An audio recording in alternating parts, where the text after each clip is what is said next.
I'm pretty sure I'm single for one of these reasons. Honestly, he probably finds me ugly. I think guys ghost me because I don't think there's like a politically correct way to say you're You know, they might ghost you because they don't like you. Might have nothing to do with politics, they probably just don't like you. ugly, or I find you unattractive, or they've like gotten to know my personality and how I spend my money. I assume that they don't think I am attractive enough or hot enough, pretty enough to be incredibly hilarious, have an amazing personality, and also be able to afford things like Prada, Louis Vuitton. So you're very money focused. Very money focused? Yeah. Lovely woman, but I mean, we can already see what the problem is. You wanted all his gold, you didn't want him. Gucci, Loewe. The third reason why I'm single, which is pretty much the main reason, I do not settle or chase dudes that are judgmental to how I look or are intimidated by my lifestyle. I doubt they're intimidated by your lifestyle, woman. They probably don't want to spend that much to maintain your lifestyle. I hope you're focused and on your square.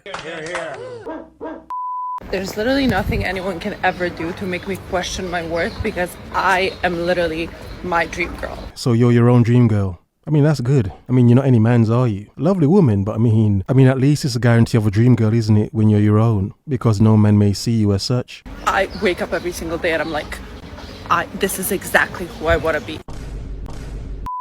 If a man calls me baby, babe, honey, sweetie, hun, any of that stuff before a first date, I am canceling the first date and I am blocking that man. That's ridiculous. Just crazy. That is ridiculous. But there's also a point I want to make about that as well. I don't know why nobody wants to wait anymore. I feel like we're all moving a little bit too fast, and I really, really don't like forced intimacy. I feel like it's a testament of what's to come, and what's to come is nothing that I want any parts of. You don't know me. We've not met.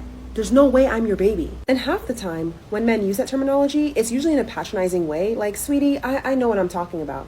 I'm not your sweetie and you don't know what you're talking about. What a lovely woman. Hey, sweetie. Like, seriously, look, to begin, her attitude is quite strong, isn't it? It's like, woman, you don't know that man either. What, you expect him to be more willing than you? No. It goes both ways. But to add to a point what she's saying about using certain phrases like babe, hun, babe, sweetie, as a man, be careful of women using that on you. Some women just say those words, babe, sweetie, hun, so they don't mistakenly call you another dude. Yeah? See where I'm going? Some women deal with so many men, or they think about so many men, they don't want to mistakenly call you his name. So by calling you babes, hun, or whatever, they can mask it. This is if you're just new to a woman, or just certain women in general. Yeah, it's a mask. We have got to bring back pacing ourselves in dating. Like, it's okay to earn the right to call somebody a pet name. It's okay to wait for exclusivity before you're doing all of that. That love bombing nonsense is gross and weird, and any girl who has sense is gonna run away. What happened to men being scared of women, or men being scared of scaring women off? A very green flag on a first date is a guy who is afraid to say too much, do too much, to touch me, any of that stuff. I'm like, okay, bet. His head is in the right place. He's a little scared of me. And a man is like hella confident, touching, calling all types of names, like baby and this and that, for the first date or on the first date, I'd be like, sir, no. Like, it's not enough fear in you. This is not gonna work. So you want a man to fear you? Okay. If I'm looking at a couple and I can tell that the girl is like way more obsessed with the guy and he's not really like that affectionate, and it's like obvious that he's not the one that loves the other person more, I'm immediately like, that's not gonna work. And let's be honest, it will never work if a man loves a woman more either. Because when a man does love a woman more, he's just being a simp for that woman if she's not reciprocating. And these modern women love for you to jump out the window, don't they? And they'd barely do anything for you. The other person more, I'm immediately like, that's not gonna work. I have a story time from a toxic, coercive relationship that I was in. Right, so I had this boyfriend and we'd been together a little while and we had an argument. Things had started going down south already, and well, at least someone is. He was showing his true colours, and the argument was based around me not performing properly. Hey. I have to say that loosely because this is TikTok and it's a family-friendly app. Okay, so we get her point. She wasn't being the freak. Spicy. The freak that he wanted her to be. Interesting. So you can imagine what that means. I'm smiling because that's how I deal with this situation. Hey. I wasn't performing properly as a girlfriend should. Anyway, the argument got very heated, very toxic, and he went to work. And with that, I took myself to the beach with my dog on my own. I wanted to clear my head, I wanted to get a coffee, and I just wanted to breathe. I was gone for about 4 or 5 hours, and in that time he had rung every single person that I know to check where I was. He had sent somebody to my house to see if I was here. And I mean, 4 or 5 hours without your phone on, and that's your man, you know? He probably thought, oh, you're not doing him properly, you're probably doing another man. Yeah, giving all that goodness to another man, aren't you? And doing him right? Okay. he ended up ringing around the hospitals to make sure nothing had happened to me. Damn. I eventually got home and found out that all these things had been going on. I had turned my phone off. I had turned my phone off when I had left to go to the beach because he was renowned for constantly calling and constantly texting me and not leaving me alone. And at this point, after the argument, I just needed some space. Now, I don't know how he knew I had arrived home and why he knew I had arrived home, but he did, because within 10 minutes, there was pounding on the door, pounding, kicking. Well, I mean, that wasn't happening in the bedroom, was it? Maybe that's why you're both so frustrated.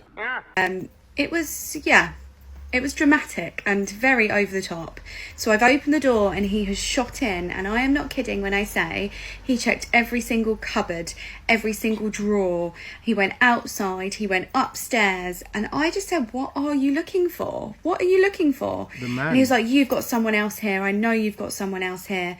I know you've been cheating on me. Wow. All of that from me turning my phone off for 4 hours to go for a walk because we had an argument. And at the time, the moral of this story is I didn't leave. I didn't leave that relationship. I thought that was normal. I thought what he was doing was normal, and it is not normal behaviour, because you best believe after that day, all those red flags that had been shown, it escalated. And it escalated badly.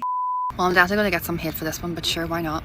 So, you could not pay me to marry a man or have kids. 31 and happy on my own with my personal freedom and professional accomplishments and my cat. Well, she can stay that way, can't she? It seems as if she's got everything she needs, doesn't she? Yeah, stay there. So yeah, I actually was in a relationship there very briefly. So I was single from like 27 until last year, and I was in a sort of short relationship, and I'm single again, and I'm 32. And something I've noticed, and I can just imagine what men are going to say, but anyways, something I've noticed as you get older, obviously you get more like of a sense of self, and you know who you are and stuff like that. You know what you want and what you don't want. But I've also noticed that when you are a successful woman who is like self-assured, men for the most part don't like it. And like my dad actually said this to me whenever I was younger, and he didn't mean it in a mean way, I don't think. But yeah, like I am quite accomplished career-wise, and own my own home as well. And I'm also... That's lovely, nice. It's a loud sound in the background, but it's always an odd thing when women achieve so much. They always act like they're superior to men now. Like, all of a sudden, because they make money and they do normal things to take care of their lives, like pay bills and whatever, they act as if they're superior to men. When it's the dumbest thing ever. Imagine if men did that. I mean, a lot of them do, you just call them bachelors. They're not single, independent men. 6 foot tall, and yeah, I was like talking to my dad. My dad was like, oh, so like, you know, you're going to settle down, whatever. And I was like, maybe. And he was like, it'll be tough. And I was like, what? And he didn't mean like it'd be tough to find a man, but I think he meant more just like the standard that I've set for myself is going to be quite hard for a man to match. And why would a man want to even match it? Like, I mean, it sounds like a waste of time. I mean, what benefit is he really going to get by doing all that and putting all that effort in? So I get your point, but a lot of men wouldn't even want to bother anyway. It sounds stressful. And I think as you get older as a woman and you've spent a lot of time alone, and like you say, with personal freedom and working on your own accomplishments, and also just having time and space to like figure out what it is that you want from life, the more time you spend like that, the less appealing giving that up for the sake of a relationship seems. And I know that there's people who are in lovely relationships and who are very happy, but in my experience, anytime I've kind of went into a relationship, my personal growth has taken a fucking nosedive. And I know that that's some accountability on me as well, because women are programmed to be, you know, subservient to the patriarchy. We're programmed to like look after the men that we're with. Then it seems like some of you have missed that program. You need to check for a new update. Something's missing. But like, it's just a default, you know. It's really, really hard to like undo. And like, even like whenever I was in that relationship there, I was only in it for like a couple of months, but you know, I found myself trying to help this man with his life over doing things for myself, and he would not be doing the same things back. And yeah, we are literally bred as women to figure out how to make men's lives better at the sacrifice of our own. Here are the 5 top reasons men have broken up with me.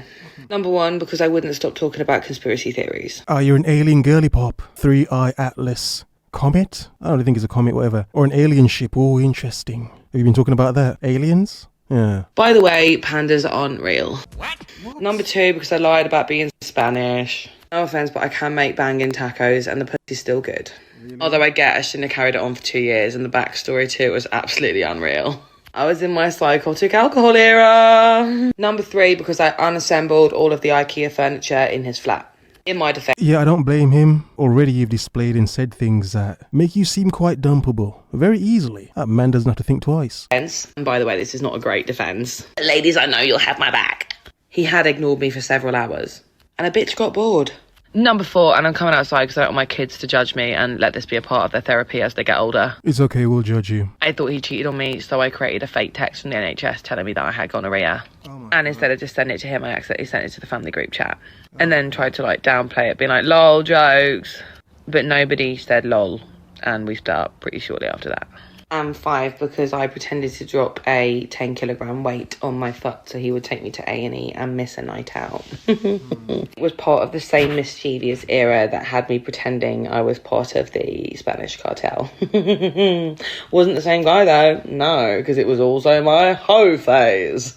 You might think, why are you telling us this? Well, sometimes it's just nice to get it off your chest. This woman herself is proof of so many things. But one clear thing is, this is why men should be careful who they're picking and choosing. My God. Woman, you're crazy. Yeah. Have a great night, bye. It's never good enough, is it? It never has been and it never will be good enough, will it? So many women create their own problems and they just expect men to come along and fix them, when she herself is the problem. The world is yours. Have a nice day.